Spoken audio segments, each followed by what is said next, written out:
passado o horário. Que graças, irmãos. Eu creio que hoje é noite de livramento. Abra sua Bíblia em 2 Reis, capítulo 2, versículo 23. 2 Reis, capítulo 2, versículo 23.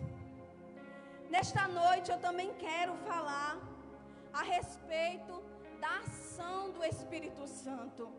Nesta noite eu também quero falar a respeito de uma ação do poder do Espírito Santo de Deus, mas não de uma forma que foi operado até agora. Nesse momento a nossa palavra vai ser uma ação de temor, vai ser uma ação de tremor, vai ser uma ação de juízo. 2 Reis, capítulo 2, versículo 23, que diz: Eliseu saiu de Jericó para Betel. Ele ia andando pela estrada quando alguns rapazes saíram de uma cidade e começaram a caçoar do profeta, gritando assim: sobe, calvo. Repita comigo esta noite: sobe, calvo. Eliseu virou para trás, olhou firme para os rapazes e os amaldiçoou em nome de Deus. Repita comigo: amaldiçoou em nome de Deus, o Senhor. Então as duas ursas saíram do mato e despedaçaram 42 jovens. Dali Eliseu foi para o monte Carmelo, depois voltou para Samaria. Feche seus olhos e coloque a mão no teu coração. Senhor Jesus, nós apresentamos a tua palavra nesta noite. O Senhor já operou, Senhor, nós já adoramos, te oferecemos louvores, adorações, lágrimas a ti, mas sabemos que este é o momento de ouvir a tua voz, que continua a falar sobre a tua igreja.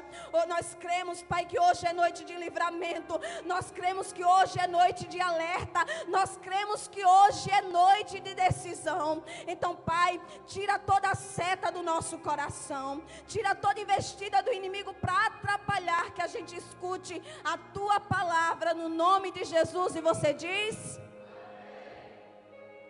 infelizmente, essa não é uma história com um final feliz que estamos acostumados.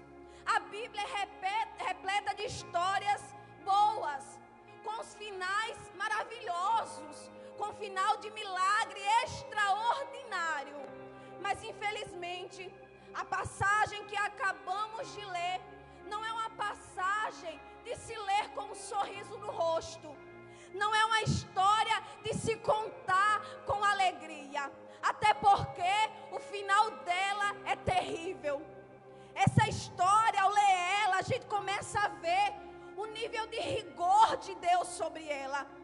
Porque nós não vemos esses jovens que decidiram zombar do profeta de Deus ter um susto. Alguns sustos nos colocam no prumo. Alguns sustos quando a gente anda desviando do caminho do Senhor, quando a gente começa a fazer aquilo que não agrada a Ele, o Senhor nos dá algum susto. Isso nos direciona ao caminho de volta. Mas não é isso que encontramos nessa passagem. Não encontramos nessa passagem um sermão bem dado, uma palavra dura, que fizeram com que esses jovens mudassem de opinião, mudassem de comportamento. Esses jovens não tiveram escolha. A partir do momento que zombou do homem de Deus, a partir do momento que ele zombou do chamado do homem de Deus, o profeta olha para ele e amaldiçoa em nome de Deus. Isso é algo forte, igreja. Isso é algo da gente olhar e começar a sentir um temor. Porque a gente é acostumado com Deus de livramento, a gente é acostumado com Deus de bênção, a gente é acostumado com Deus que opera. E é verdade que servimos esse Deus, mas também servimos a um Deus que é fogo e fogo consumidor.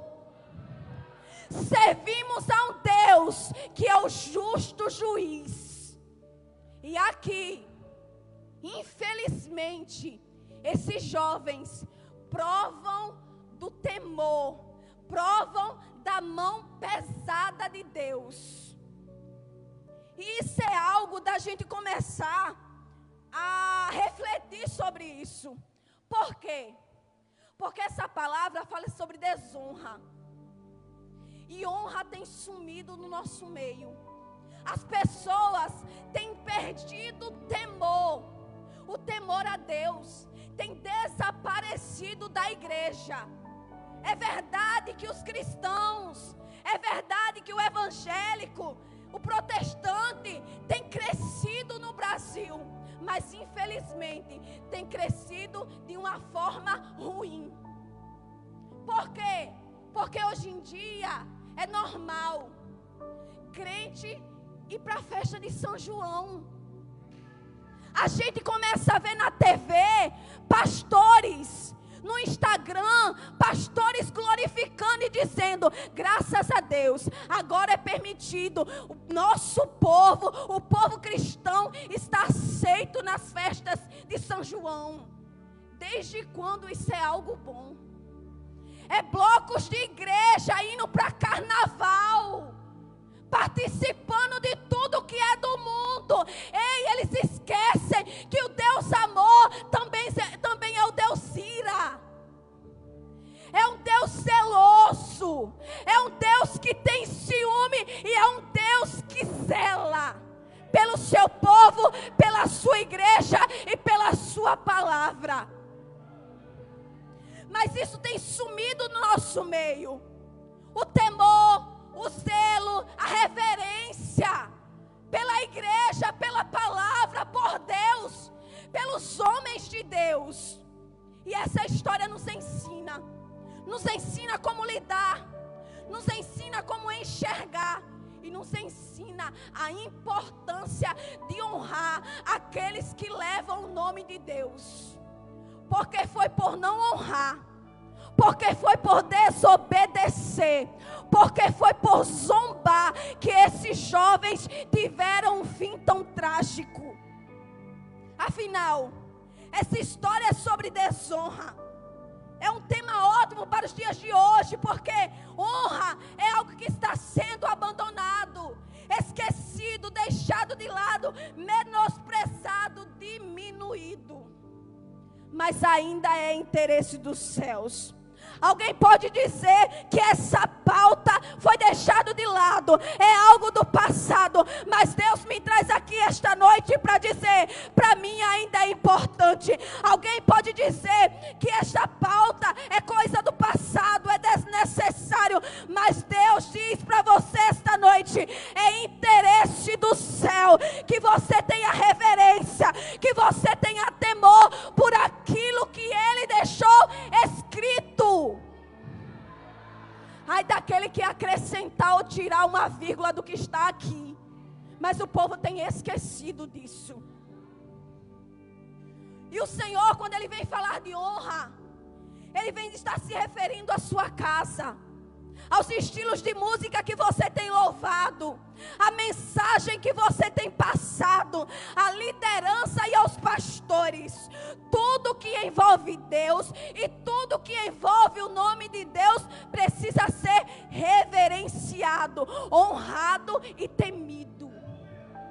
Não se dá para fazer de todo jeito na casa de Deus.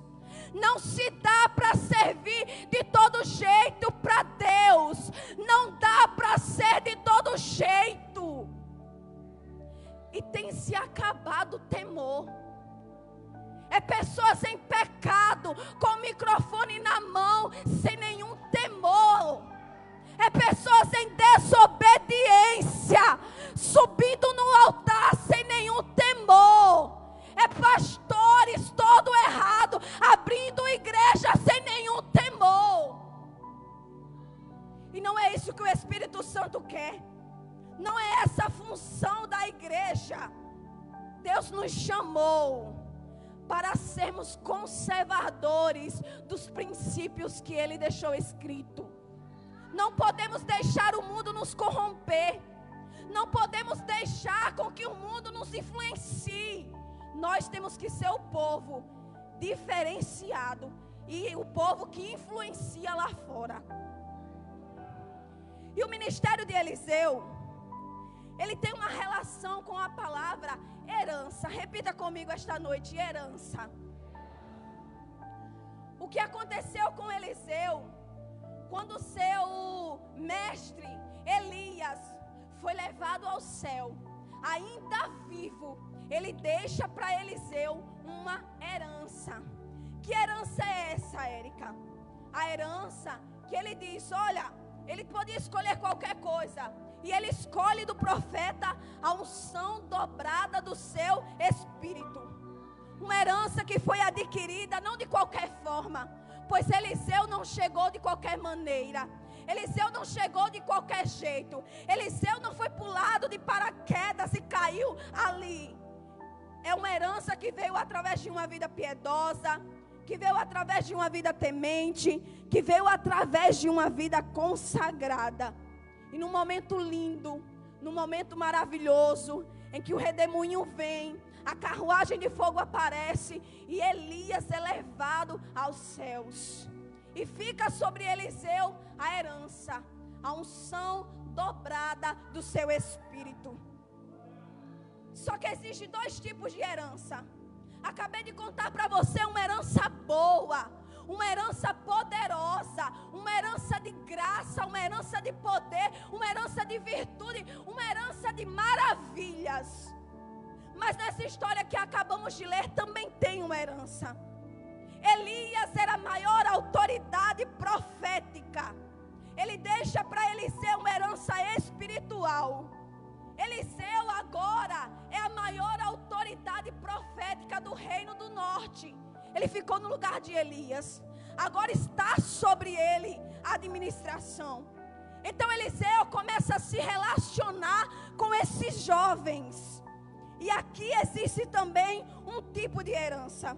Eu quero que você compreenda que a vida que você vive, que o jeito que você está vivendo agora, as suas decisões, as suas ações, a sua reação e o seu jeito, o jeito que você trata as pessoas, o jeito que você honra seus pais, o jeito que você honra a sua liderança, sua disposição em servir na igreja, a vida que você está vivendo agora está determinando qual herança você vai acessar.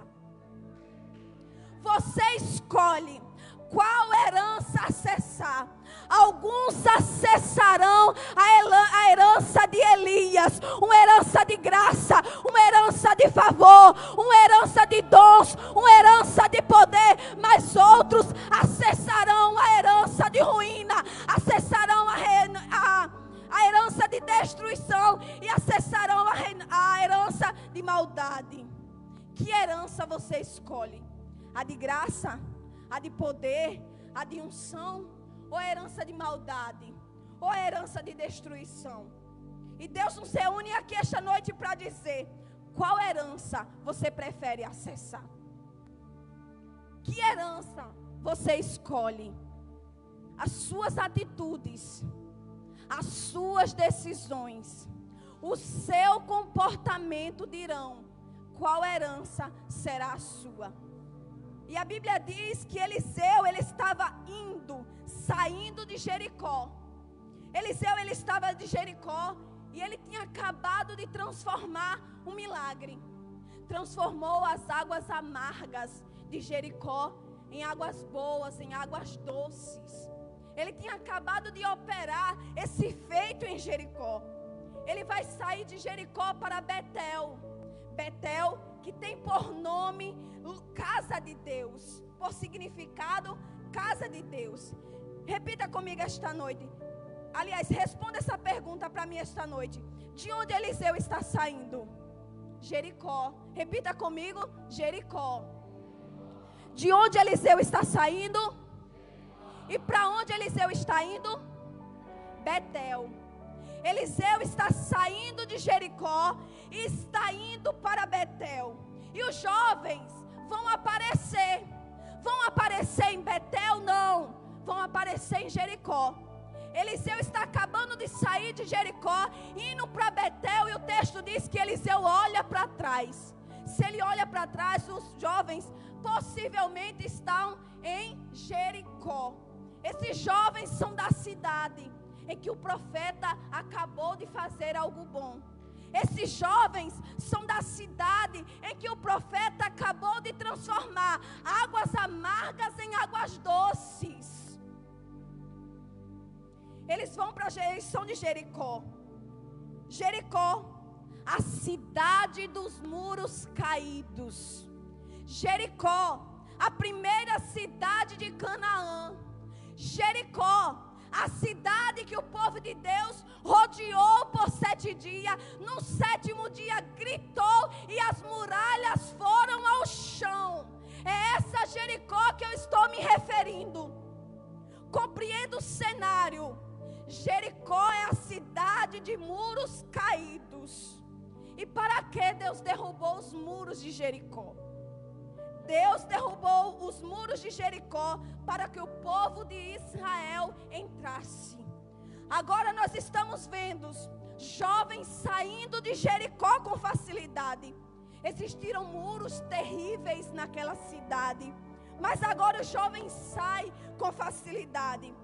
Mas o muro caiu para quê? O muro caiu para que o povo de Deus entrasse.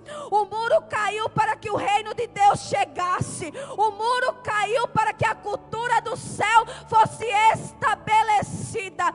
Entenda, quando Deus derruba muros na tua vida, não é para facilitar a saída. Quando Deus derruba muros na tua vida, não é para facilitar movimentações que não glorificam a Ele. Quando Deus derruba muros, não é para você usar essa liberdade para aquilo que é inadequado. Toda liberdade que Deus provoca era para que você cresça em conhecimento, em graça e em cultura do céu. E Deus me trouxe aqui para te dizer esta noite: há quem use os muros caídos para zombar de profeta, mas aqueles que usam dos muros caídos para evangelizar nações. E há uma escolha a ser feita. Toda decisão que a gente toma, imediatamente a gente rejeita um lado. A partir do momento que eu escolho subir por essas escadas, eu estou dizendo não àquela outra. Então, a partir do momento que você toma uma decisão na sua vida negativa, você está renunciando a algo de bom. Você escolhe quem você vai ser. Você escolhe como usar a sua liberdade. Fale para o irmão que está ao teu lado: Jesus, mais uma vez com voz de profeta e autoridade que eu sei que você tem. Jesus faz de você livre. Agora use essa responsabilidade. Use essa liberdade com responsabilidade. Use essa liberdade com ética. Use essa liberdade com valores. Porque Deus não derruba muros para a gente sair por aí fazendo besteira. Deus derruba muros para que a cultura do céu chegue na terra para todas as pessoas. Você acha que Deus te tirou da mão do diabo, te fez deixar de ser escravo, te tornou livre para você ser igual o povo lá de fora? Não, Deus te separou, te limpou, te escolheu para você pregar o evangelho a todos que estão lá fora, para você fazer a referência, a diferença para todos que estão lá fora, para você ser referência para todos que estão lá fora. Para todo mundo que olhar para você e dizer: Deus existe, porque olha como Ele transformou fulano. Deus não te fez livre para você viver pecando. Deus não te fez livre para você ser parecido com o povo lá fora, com o povo do mundo. Deus te fez livre para você ser diferente. Jericó. Repita comigo esta noite: Jericó. A cidade dos muros caídos, e a cidade que acolheu os espias do Senhor. Jericó, nessa cidade, existia uma moradora. Não era uma moradora ilustre, não era uma moradora famosa, não era uma moradora de se orgulhar. Aí eu sou da cidade de fulano, lá na minha cidade existe isso, tem essa pessoa. Não. É uma moradora que a Bíblia se refere a ela pelo seu pecado. O seu pecado é exposto, todo mundo conhece. Raabe, a prostituta. É assim que a Bíblia cita essa moradora. Raabe, a meretriz. Raabe, aquela que vende o seu corpo. E lá estão jovens. E lá nessa cidade, na mesma cidade de Raabe, é a cidade desses jovens. A mesma cidade da prostituta, a mesma cidade da mulher com o pecado exposto. Mas um certo dia, a prostituta recebeu os espias do Senhor. Um certo dia, a prostituta recebeu os homens de Deus e creu em Deus, e creu no Deus de Israel. A mulher de corpo vendido, eu quero dizer para você esta noite, foi salva. Salva porque protegeu os homens de Deus, salva porque creu em Deus. A mulher de corpo vendido foi comprada pelo sangue de Jesus. A mulher que passou a vida vendendo o corpo, teve a alma comprada por preço de sangue. Aonde você quer chegar, Érica? Eu já cheguei. Em Jericó tem uma mulher que vende o corpo, mas por honrar, uma simples decisão de honrar os homens de Deus, ela não só sobrevive, mas ela entra para a genealogia de Jesus. Se você for pegar a sua Bíblia em Mateus, começar a ler a genealogia de Jesus, você vai ver o nome de Raabe. Raabe, a prostituta, quem ninguém dava nada, por acolher os homens de Deus, entrou para a genealogia de Jesus. Foi salva. A Bíblia não diz que esses jovens eram delinquentes, mas ele diz que eles zombaram do homem de Deus. Eles eram da cidade de Raabe, da mulher que ensina que quem honra os homens de Deus, honra o próprio Deus. Essa mensagem que Raabe passa, que quem acolhe os de Deus tem livramento, que quem honra os de Deus tem a casa salva, quem honra os de Deus tem a vida transformada. Esses jovens são de lá. Mas olha a decisão que eles tomam. Ao invés de tomar o exemplo de Raabe, eles zombam do homem de Deus. Eles zombam do chamado do homem de Deus.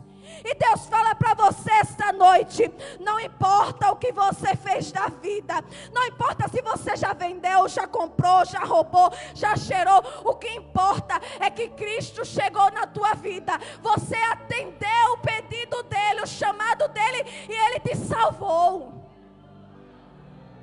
Você decide se você quer ter o exemplo de Raabe ou os exemplos desses jovens. Raabe teve a casa salva, teve a vida salva, foi transformada. Já outros terão corpos destruídos e a alma lançada no inferno, porque não honram a Deus e não honram a sua igreja. Isso é forte de se falar, mas é a realidade. Mas eu espero que você saia daqui esta noite escolhendo ser aquele a quem Cristo lavou com sangue. Que você saia daqui esta noite tomando posse e sendo aquele a quem Cristo escolheu. É de lá, de Jericó, da cidade dos muros caídos, a cidade da meretriz, Jericó, que tinha um cego, que um certo dia ouviu que Jesus iria passar por lá.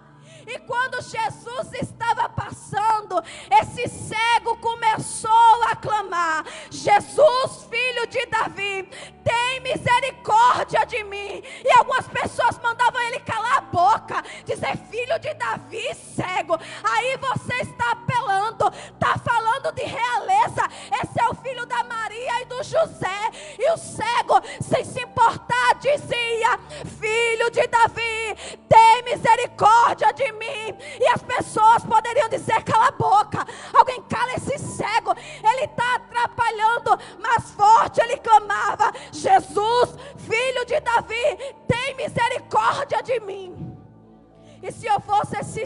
cego.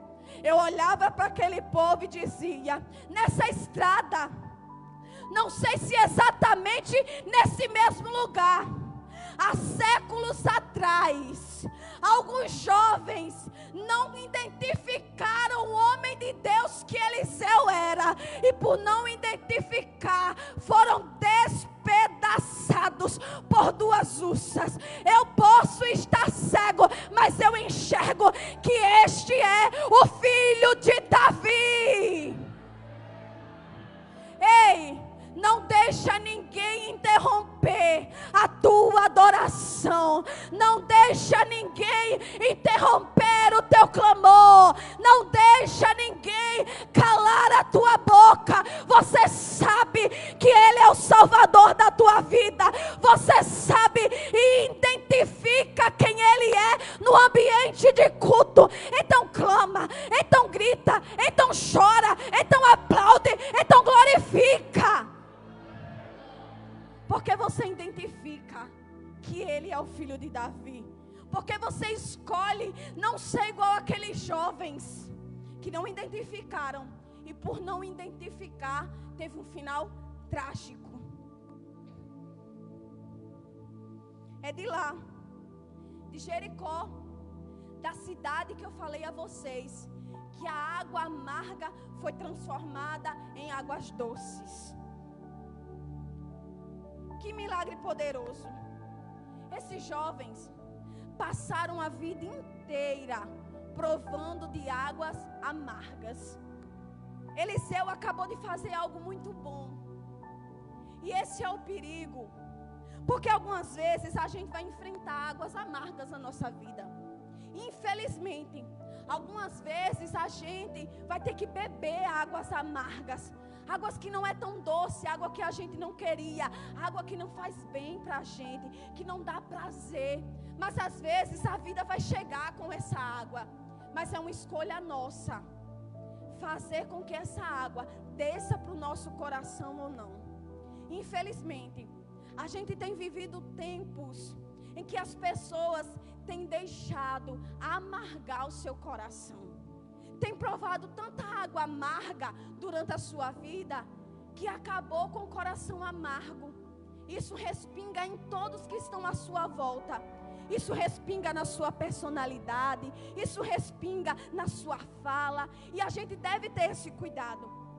Isso respinga na igreja. Quantas pessoas hoje não querem mais congregar? Por quê? Porque teve uma experiência, uma água amarga na igreja. Aí começa a colocar a culpa em todo mundo. Algumas pessoas não confiam mais em liderança, não confiam mais em pastores. Por quê? Porque provou de águas amargas e amargou o coração de tal maneira que ela não acredita mais em liderança, não acredita mais em profecia. 1 Timóteo, capítulo 4, versículo 14 diz: não despreze o dom que há em ti, a qual te foi dado em profecias por imposições de mãos pelos líderes da igreja. Quando o apóstolo Paulo escreveu essa carta, a igreja estava vivendo a pior época. Falta de administração dos dons. Estavam sendo usados de maneira errada. Falsos profetas estavam se levantando no meio da igreja. Mas o apóstolo Paulo nos deixa uma advertência. Ei, ainda existe o dom verdadeiro. Ei, ainda existe a profecia verdadeira. E você não pode deixar de acreditar por causa de uma água amarga que você provou. Profetizaram algo errado para mim. Tudo bem, acontece, mas não deixe de crer que Deus ainda usa profeta na terra. Ai, Érica, eu passei por uma experiência ruim na liderança, mas ainda existe liderança boa. Nada do que você viu pode amargar a sua vida. Nada de errado que você viu pode amargar a sua vida. Não coloque todo mundo no mesmo pacote. Ainda existe gente boa, ainda existe crente. Ainda existe gente santa. Ainda existe igreja boa. Ainda existe liderança séria. Não deixe as águas amargas da sua vida amargar o teu coração. Saiba separar. Essa daqui foi uma água amarga, mas essa daqui não contamina o meu coração. E os jovens vão sair daquela cidade. e vão para a estrada. Eles saem de Jericó. Eles não zombam o profeta lá em Jericó. Eles zombam o profeta na estrada. Ah, Guérica, quer dizer que na estrada eles se transformam? Não. Eles já eram zombador na cidade. Eles já eram escarnecedor na cidade. Eles já eram desobedientes na cidade. É que na cidade tem a superproteção dos pais, da liderança, sabe? Aí acaba sendo camuflado um pouquinho, mas quando chega na estrada, a estrada revela, a estrada mostra. E esse é o perigo de ter duas personalidades. É de um jeito aqui, na igreja é quieto, é santo, não fala nada, mas se transforma na escola. É de um jeito em casa, mas tem uma personalidade totalmente diferente quando está com os amigos. É uma coisa para a mãe, é uma coisa para o pai, mas é outra coisa totalmente quando está fora dos olhares dos responsáveis. Ei, tenha cuidado. Por quê? Porque quem tem duas personalidades não se mantém com ela há muito tempo. Uma hora ou outra a ficha vai cair, a máscara vai cair, e pobre de você que se deparar com uma situação igual a desses rapazes, que não tem mais volta, que não tem como mais se arrepender. Começa a tratar a tua personalidade, começa a ser uma pessoa só. Na cidade ele é camuflado, é disfarçado, é protegido. E é por isso que às vezes Deus ele impede um romper. Sabe quando ele não deixa a gente romper? Sabe por que você ainda não entende? Porque você não rompeu ministerialmente. Porque algumas coisas para você têm sido tão difíceis, porque Deus tem travado algumas portas, porque Deus não tem permitido algumas coisas na tua vida. É porque às vezes Deus diz assim, não está preparado para ir para a estrada. A estrada é perigosa, a estrada é perigosa, é terrível. Os caminhos são perigosos. E Deus forja você na cidade, porque Deus não manda ninguém para a estrada para passar vergonha. Deus não deixa ministério de ninguém romper, sabe, crescer, se destacar antes de estar preparado. Porque Ele não envia ninguém para passar vergonha. E para terminar, eu venho falar a respeito da frase desses jovens. Sobe, calvo. Foram isso que eles falaram. Para você que lê rápido, possa ser que você até não entenda. Não entenda porque esses jovens tiveram um fim tão trágico só porque falou isso com o profeta. Quando eles falam, sobe, calvo, eles estavam menosprezando o sobe, o chamado de Eliseu. Eles estavam dizendo, olha Eliseu, você sem Elias não é ninguém. Elias subiu, você está aqui. Eles estavam zombando do chamado do profeta. E estavam zombando do próprio profeta. Era verdade, Eliseu não era cabeludo, não tinha uma vasta cabeleira. Possivelmente ele era calvo, era careca, sabe?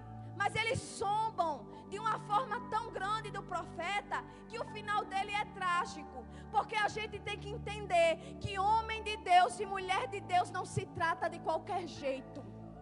A gente tem que entender que nem todo tipo de brincadeira é aceita e permitida.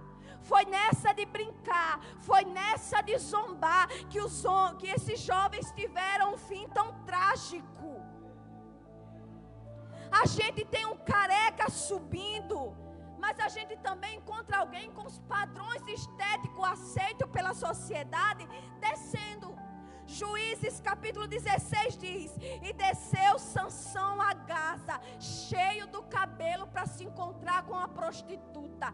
É melhor um profeta careca, que não seja tão bonito, que não seja tão aceito pela sociedade, mas temente, subindo para Betel, subindo para a casa de Deus, do que alguém que todo mundo gosta, que todo mundo aplaude, que todo mundo acha bonito, mas descendo para Gaza para se encontrar com prostituta. Às vezes a gente está tão focado no padrão estético que nem percebe quem está subindo e quem está descendo. E a gente precisa ser guardiãos dos preceitos e valores de Deus. A gente tem que entender que aqui, para o povo de Deus, caráter ainda vale, moral ainda vale e santidade ainda vale. E eu convido você a ficar de pé nesta noite.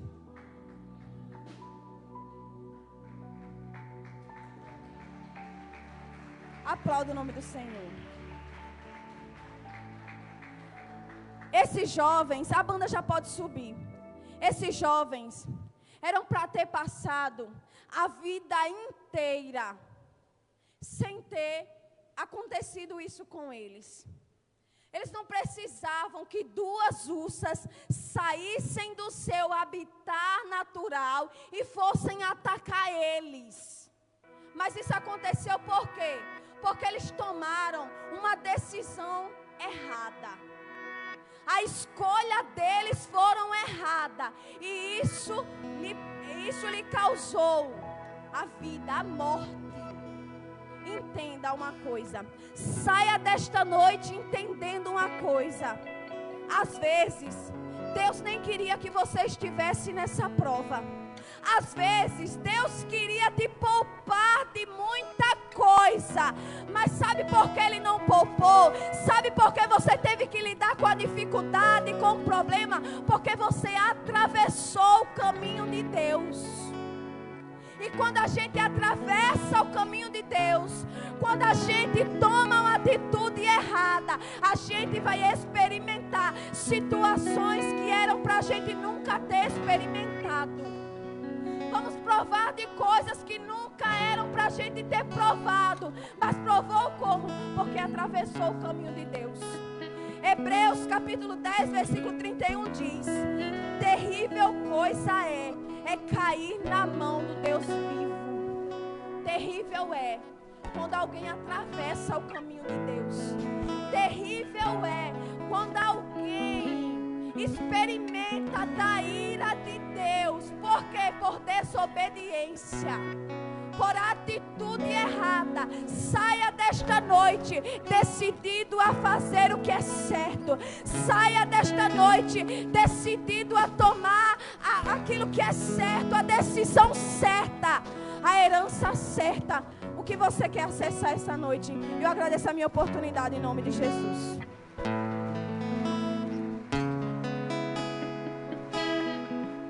Segure a mão de quem está do seu lado. Enquanto eu vou ministrar o louvor, para a gente terminar, curve sua cabeça, converse com Deus. Medite nessa palavra. Me achego a ti com temor. Eu sei que não mereço estar aqui, mas só uma coisa me satisfaz.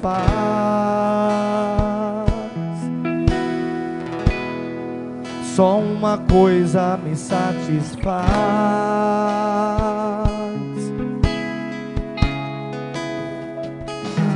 Se para carregar tua glória eu preciso estar coberto com sangue dos sacrifícios que eu fiz ao longo do caminho, se há um preço a ser pago para ver a tua glória, mas só uma coisa me satisfaz.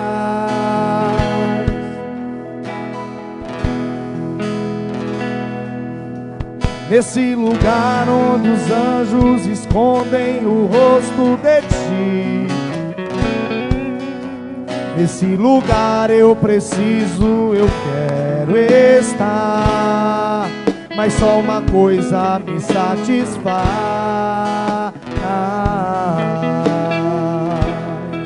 Só uma coisa me satisfaz.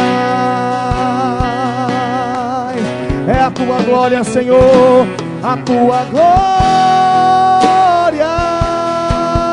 Deus. É a tua glória, Deus. A tua glória, Deus. Só uma coisa me satisfaz. Eu te dou os meus ombros para carregar a tua glória.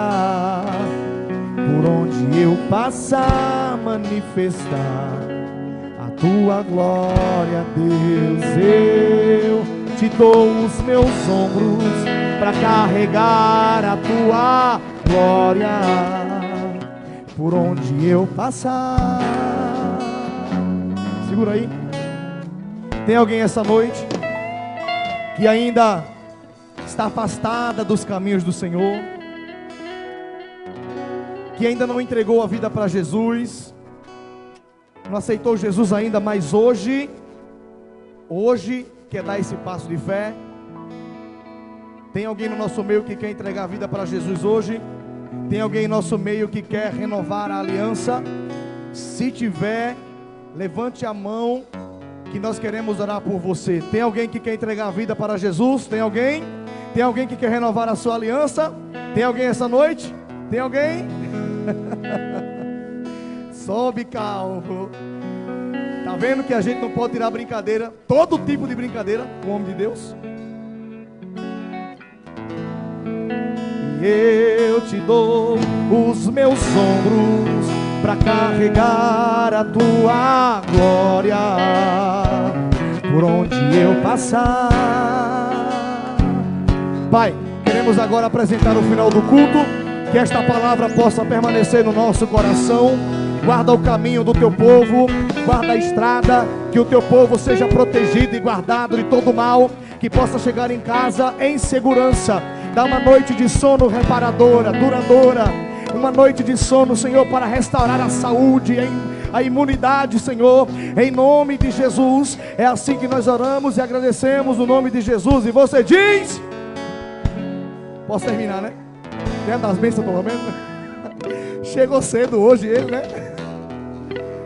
É porque ele veio para uma reunião, não foi para o culto não. Graça e paz, igreja. Eu disse, eu vou chegar pelo menos na hora do amém. E cheguei, né? Hoje foi ceia lá na sede, por isso que eu corri muito para chegar aqui. Eu vou terminar aqui, mas quero falar algo para vocês bem interessante. Cadê a missionária Débora, minha esposa? Vem cá. Enquanto ela vem cá, olha para cá, igreja. Enquanto ela está chegando aqui, olha para cá. Todo mundo está sabendo que vamos ter um evento lá na sede do Adora Jovem, que tivemos no ano passado. Então vim aqui também para pedir para vocês a colaboração de vocês para abraçar esse projeto, porque o projeto Adora Jovem não é só da sede, é de todo o Ministério BR. Todo o dinheiro que a gente arrecada lá serve para a gente investir em Mari, em Sobrado e na sede. A qual igreja necessitar, a gente vai estar ajudando também com os valores arrecadados com essas camisas lá. Então eu quero pedir para você, a gente divide no cartão em 6 vezes as camisas. Pastor, quanto está custando a camisa? R$50. Agora você não vai se arrepender, porque é um algodão muito melhor do que todas as camisas que vocês já compraram aqui na nossa igreja. Isso eu garanto para vocês. Então eu peço a colaboração de vocês. Comprem a camisa, procura a missionária Érica, as meninas, as mulheres. Esse ano a gente está com a camisa do tamanho Baby Look. Então vocês, é o mesmo valor. Procura a missionária Érica, dá o teu nome lá, por favor. Eu peço a vocês encarecidamente. É um projeto, não é da sede, é de toda a igreja, certo? E até lá eu conto com a colaboração de vocês e com a presença de vocês também lá no nosso Adora Jovem, onde vai estar o cantor Daniel Cosmo, a cantora Bela e Banda, e vai estar o pastor Hugo Belo, que também vai estar no congresso aqui, vai estar ministrando lá também no Adora Jovem. Amém? Eu posso contar com a IBR Mari? Glória a Deus. Vem cá, minha esposa. Para terminar, eu tenho que dar uma notícia boa para vocês também. Todo mundo já está rindo. Vou dar uma pista.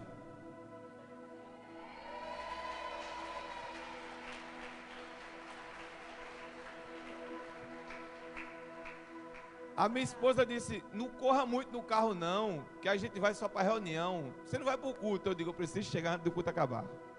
Que eu precisava falar para vocês. A gente tem que dividir o que é ruim e o que é bom também. Viu? Então assim, para a glória de Deus, a missionária Débora está grávida.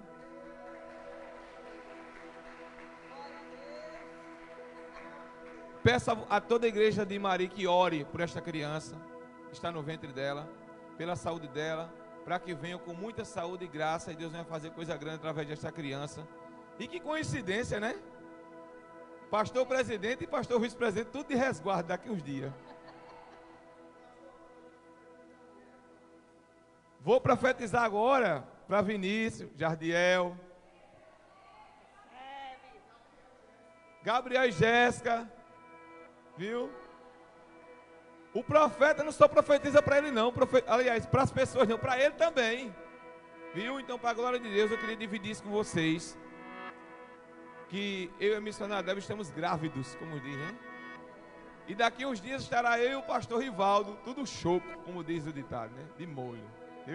Era isso que eu queria agradecer a vocês. Rivaldo já orou, pastor Rivaldo. Então agora eu vou dar as bênçãos, amém, pastor?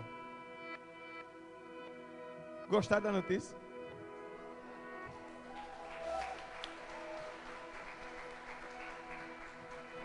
Se a gente não ganha vidas para o reino de Deus, a gente faz menino para crescer a igreja.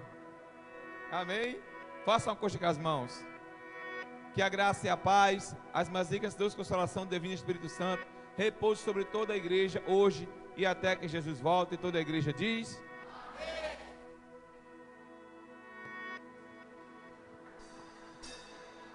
Cortaram meu microfone.